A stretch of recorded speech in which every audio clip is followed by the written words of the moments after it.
बोलिए हर हर महादेव की जय, मैया पार्वती की जय।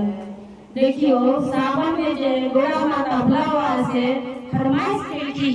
कि हमरा की चाहिए, हरियर चूड़ी हरियर साड़ी चाहिए। ओइ पर हम सब अहाँ सबके भजन सुनाबै छी। अहाँ सबके अगर नीक लागत लाइक सब्सक्राइब जरूर करब, कमेंट क क हर हर महादेव जरूर भेजब। हरियर हरियर चूड़िया के लागल है बजरिया, हे गुरुजी हमारे गुरुजी हम पहिरब हरियर चूड़िया, हे गुरुजी हमहु पहिरब हरियर चूड़िया, हे गुरुजी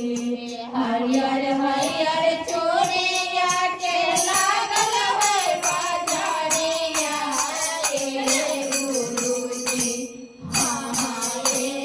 गुरुजी हमहु पहिरब हरियर चूड़िया, हे गुरुजी हमहु पहिरब हरियर चूड़िया, हे गुरुजी तोहरा खातिर बनल नइखे हरियर हरियर चूड़िया, हे गौरा हाँ हाँ हे गौरा तोहु पहिरा रुद्र कंगनवा, हे गौरा ताहु पहिरा रुद्र कंगनवा, हे गौरा तोहरा खातिर बनल नइखे हरियर हरियर चूड़िया, हे गौरा हाँ हाँ हे गौरा ताहु पहिरा रुद्र कंगनवा, हे गौरा ताहु पहिरा रुद्र कंगनवा, हे गौरा